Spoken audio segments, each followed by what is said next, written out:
Hello, I'm going to be talking to you guys today about Black Sabbath's new album 13, and I have a couple of Bill Ward conspiracy theories. Well, first off, Bill Ward not joining on to do the new album's kind of disappointing. Um, they got Rage Against the Machine's Brad Wilk to replace Bill Ward. I don't know if anybody notices, but Bill Ward and Brad Wilk almost have like the same name. They both have like one syllable names. If you scramble up the name Brad Wilk, it's only like one letter off from being Bill Ward. And both their initials are BW. I mean, maybe they were trying to just like pass it off, like so we wouldn't notice like Bill Ward wasn't there. I don't know. That's just a little conspiracy theory.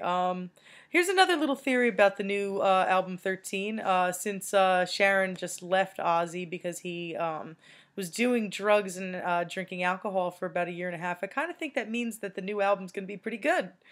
I've heard a couple of singles off the album already. I heard God is Dead, and then I heard another song on YouTube, The End of the Beginning. And that was pretty awesome too. It sounds like some classic Sabbath, even though Bill Ward isn't there. Um, Maybe like Sharon and Ozzy like separating is for the best because Sharon kind of just treats Ozzy like he's like a workhorse in my opinion. Just keeps making him work. He kind of his voice cracks when like he sings live. He seems tired. I don't know. I kind of feel bad for the guy. I don't know how anybody else feels, but I don't know.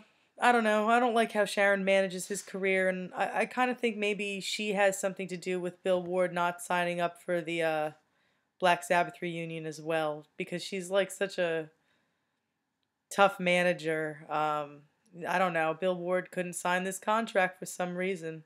I mean, I'm kind of wondering, can Bill Ward play drums anymore?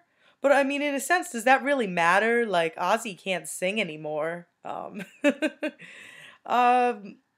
here's like another thing. Back in like I think 1978, when they kicked Ozzy out of the band, they actually made Bill Ward do it.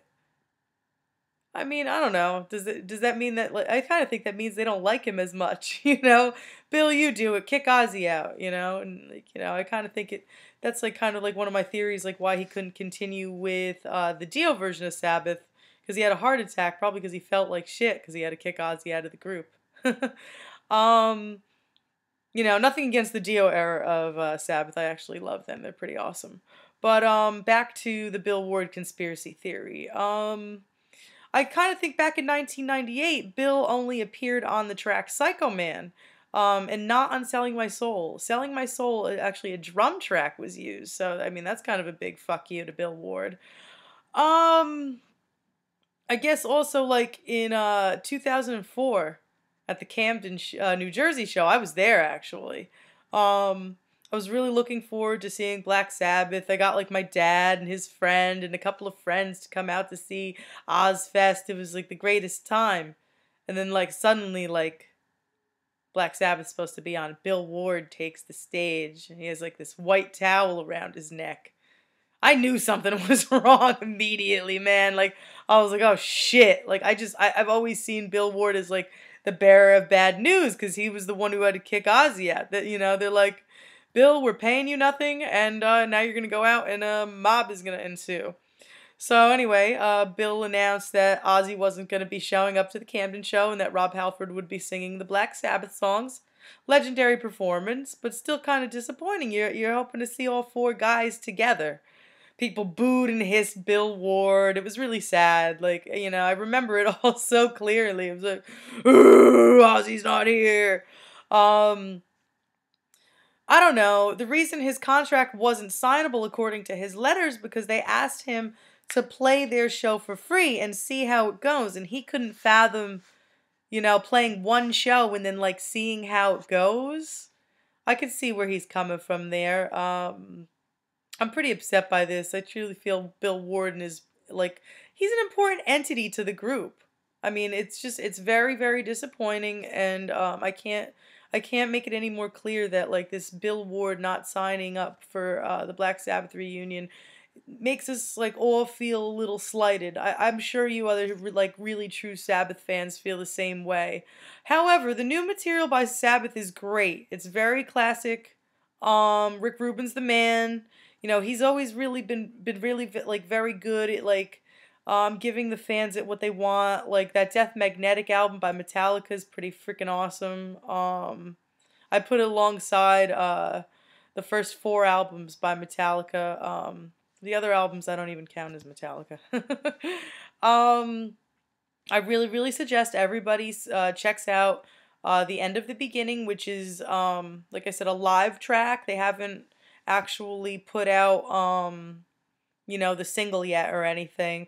And then check out God is Dead, which is obviously a leak from their studio album. It's dark. It's pretty amazing. But like another like little point I wanted to make, my mom, like, she's old, like she's like, in her 50s, like, mid 50s, and she's like saying like, oh well, listen to this Black Sabbath stuff. They're still devil worshippers. I kind of think it's funny that Black Sabbath's still pissing off parents today. Um, she said like she was very upset by the songs and that she was Christian. I mean, isn't that crazy? Like after seeing Ozzy as like the fun-loving MTV dad, she still believes Sabbath are a bunch of Satan worshippers.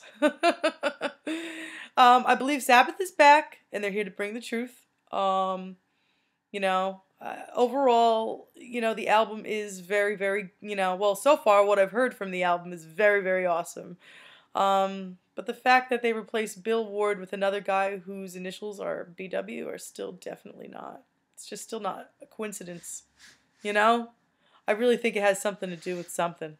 But it was good talking to y'all today, and I hope to talk to you again soon. Bye-bye.